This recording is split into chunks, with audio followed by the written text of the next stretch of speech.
नमस्कार दोस्तों, मैं हूं एमडी मुशर्रफ हयात और हमारे साथ मौजूद है मेरा प्यारा दोस्त भास्कर जी। और हम एक ही दोनों मतलब एक डाइट में पढ़ते हैं जिस डाइट का नाम है विक्रम डाइट पटना। तो ये हम लोग हॉस्टल में अभी हैं। भास्कर जी तो बाहर से आ रहे हैं ना जी, भास्कर जी बाहर से आ रहे हैं और हम हॉस्टल में हैं। तो आज हम लोगों का वाइवा का दिन था, मेरा अंतिम दिन था दोनों का। तो आज मुख्य रूप से मेरा विषय है कि वाइवा में किस प्रकार के प्रश्न पूछे जाते हैं, ताकि उन प्रश्नों को हम डिफाइन आपके सामने में कर दें, जिससे कि ये होगा कि आप वाइवा में एक अच्छे अंक प्राप्त कर सकेंगे। तो वाइवा में देखा जाए तो अगर वाइवा 100 नंबर का होता है जो बाह्य मूल्यांकन होता है, तो ये ध्यान रखने वाली बात है कि एसीपी के साथ साथ वाइवा को भी जोड़ा जाता है। तो वाइवा के लिए बाहर से आदमी आते हैं और उसमें प्रश्न पूछते हैं। तो आज मैंने वाइवा दिया, मेरा दोस्त भी दिया, वाइवा दिया ना, ठीक दिया वाइवा। तो देख रहे हो कि भास्कर जी का भी वाइवा हुआ, मेरा भी हुआ। तो मैं बताने का प्रयास करूंगा कि किस प्रकार के प्रश्न वाइवा में पूछे जाते हैं, आपको वो प्रश्न किस प्रकार अध्ययन करना है। तो सबसे पहली बात कि आप प्रॉपर ड्रेस में होना चाहिए। आपका ड्रेस बहुत इंपॉर्टेंट रखता है और ड्रेस, आइडेंटिटी कार्ड, ये सभी चीज होना चाहिए। दूसरी बात, वाइवा से जाने से पहले ये दाढ़ी जो भी है, दाढ़ी आपका बड़ा है या बाल बड़ा है तो इनको छटवा दें, इसको थोड़ा थोड़ा कर दें, क्योंकि आपका पर्सनैलिटी वहाँ पर देखा जाता है कि आप किस प्रकार के पर्सनैलिटी रखते हैं। तो ये चीज़ बहुत इम्पोर्टेंट रखता है, क्योंकि एक साथी मेरा और भी है जिसका इस कारण से रहने के कारण उनको बार बार कहा कि तुम बाहर से आओ, घूम के आओ, थोड़ा देर के बाद आओ। फिर लास्ट में उसको कहा कि तुम पहले फोटो खिंचवाओ अपना और डाइट के इस मैन के पास भेजो, तभी आपको नंबर देंगे। तो इसलिए आपको दाढ़ी बड़ा रखना नहीं है, ठीक है, और बाल भी बड़ा नहीं करना है। इस चीज़ का आपको ध्यान रखना है। और दूसरी बात कि आपको प्रॉपर ड्रेस होना चाहिए और शू होना चाहिए और आइडेंटिटी कार्ड होना चाहिए, जिस प्रकार से मेरे सामने में आपको दिखाई दे रहा है। और भास्कर भाई का भी अभी खोल दिया, चलो ठीक है, कोई दिक्कत नहीं है। तो हम लोग जो है विक्रम डाइट पटना का स्टूडेंट हैं। आज हम लोग का वाइवा था और वाइवा अभी लगातार चल रहा है। तो वाइवा में प्रश्न पूछे जाते हैं मुख्य रूप से कि एक्शन रिसर्च क्या होता है, आपने एक्शन रिसर्च किस प्रकार की, इम्पोर्टेंट रखना। आप गूगल में सर्च करके और वीडियो यूट्यूब के माध्यम से देख लेना, क्योंकि हम ज़्यादा वीडियो को लंबा नहीं करना चाहते हैं। एक्शन रिसर्च क्या है, फर्स्ट। नंबर 2, सामाजिक कार्य क्या है, सामुदायिक कार्य क्या है, ये पूछ सकता है, आपसे पूछा भी है हम लोगों के डाइट के बहुत सारे प्रशिक्षु से। तीसरा, बच्चों के सीखने का, विकास का अध्ययन, ये क्या है और ये क्यों जरूरी है, ये भी आपसे पूछा जाता है, ये बहुत ही इम्पोर्टेंट है।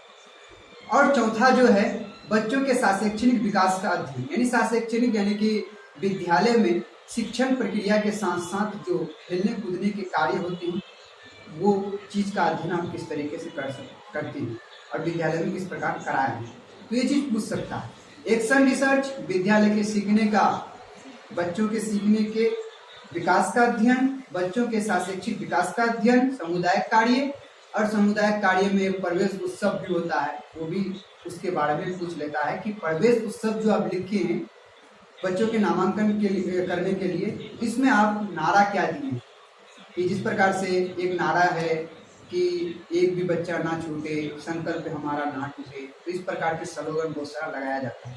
तो ये चीज़ आपको ध्यान रखना जरूरी है। तीसरी बात, अब हम लोग आगे वाली बात करते हैं। इसमें पूछा जाता है कि डाइट का फुल फॉर्म क्या होता है, डाइट का फुल फॉर्म में पूछा जाता है ना।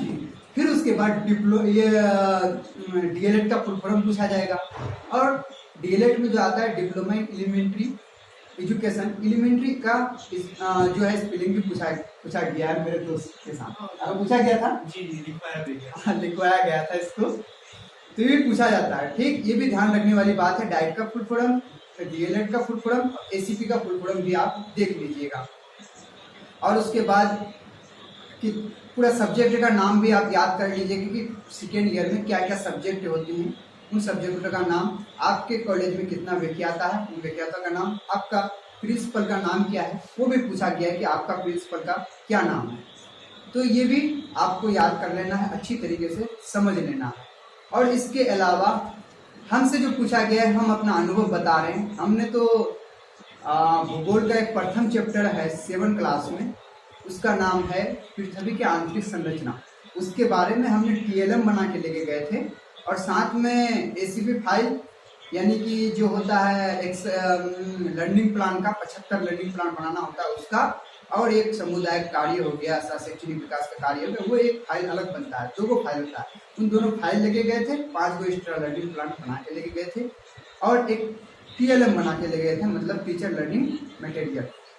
उसको लेके गए, हम अंदर गए, मैं कमीन बोले, मैम दरवाजा खोल करके अंदर गए, फिर दरवाजे को सटाए, फिर गए मैम को बोले मैम गुड आफ्टरनून, क्योंकि मेरा 12 बजे के बाद जो इंटरव्यू हो रहा था।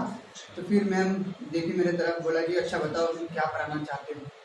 फिर हमने कहा कि मैम हम पढ़ाने वाले हैं कि पृथ्वी की आंतरिक संरचना किस प्रकार से होते हैं, उन संरचनाओं के बारे में पढ़ाने वाले हैं।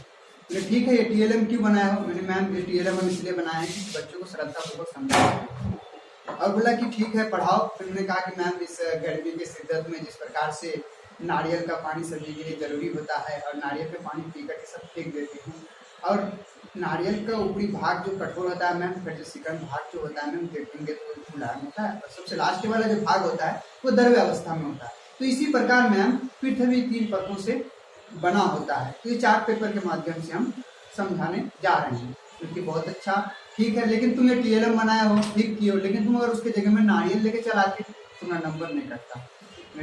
फिर उनको प्यार से पूछा कि बच्चा अच्छा बताओ मुशर्रफ तुम्हारा नंबर हम काटे? मैंने कहा मैम हम आपके सामने में हैं, मेरा आप लोग आप कर रही हैं, तो आप चाहे तो आराम से काट भी सकते, कोई दिक्कत नहीं। अच्छा ठीक है, अच्छा तुम्हारा नाम का अर्थ क्या है? मेरा नाम का अर्थ पूछा, तो मैंने बताया कि मैम मेरा नाम का अर्थ है कि मुशर्रफ हयात, मुशर्रफ मतलब बुजुर्गी और हयात मतलब जिंदगी। मैंने अपना नाम का अर्थ उसको बताया कि बुजुर्गी मतलब क्या होता है।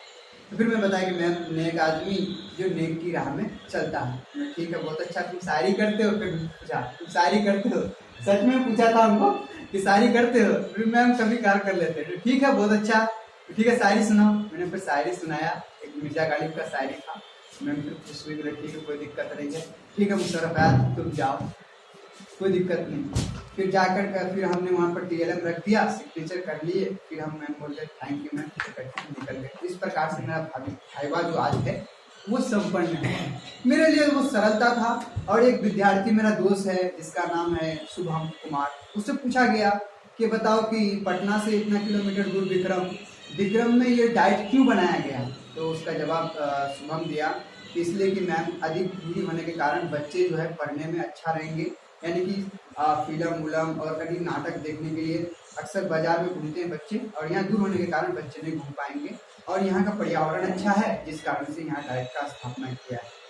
तो शुभम को ये जवाब दिया, और बहुत सारे सवाल का जवाब था अलग अलग, और ये चीज़ आपको देखना जरूरी है। लेकिन जो फाइल आप बना रहे हैं लर्निंग प्लान क्या है ये चीज़ आप देख लेना, एक्शन रिसर्च क्या है, बच्चों का शैक्षिक विकास का अध्ययन क्या है, बच्चों के सीखने का विकास का अध्ययन क्या है, और प्रवेश उत्सव क्या है, ये सभी चीज़ आप गौर कर लेना कि सेकेंड ईयर में कितना नंबर का भाइबा होता है, ACP कितना नंबर का होता है, आंतरिक बाह्य मूल्यांकन कितना होता है, ये सभी चीज़ आपको गौर करने वाली बात है। ये सभी चीज़ आप देख लेना, इसी से प्रश्न आएंगे और इसी से प्रश्न भी पूछेंगे, ठीक। और पूछेंगे कि आप TLM का यूज क्यों करते हैं, और TLM 75 को लर्निंग प्लान आप बनाए, 75 को TLM क्यों नहीं बनाए, ये सभी चीज़ देख लेना। हाँ, अब पढ़ाने के दौरान हम क्या क्या बनाएं ये चीज़ देखने वाली बात है, सोचने वाली बात है। आप एक मॉडल बना सकते हैं, TLM बना सकते हैं, या फिर दैनिक जीवन से अगर कोई वस्तु है जो अनुपयोगी उस चीज़ों का वो उपयोगी बना करके आप ले जा सकते हैं। ये छोटी सी मतलब एक भाइबा था, मेरा ज़्यादा नहीं लिया, 15 मिनट 16 मिनट लिया, लेकिन डीपली सवाल पूछता है, इसको सोचने वाली बात है। सबसे एक जैसा सवाल नहीं पूछता है, अलग अलग पूछ सकता है।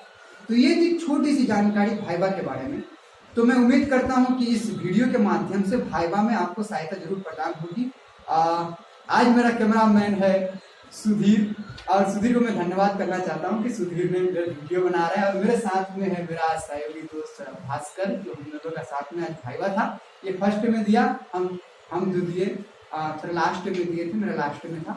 तो फिर मिलते हैं एक अगले वीडियो में। हाँ, इससे पहले मेरा चैनल को आप सब्सक्राइब कर दीजिएगा। मेरा चैनल का नाम है स्वयं महान।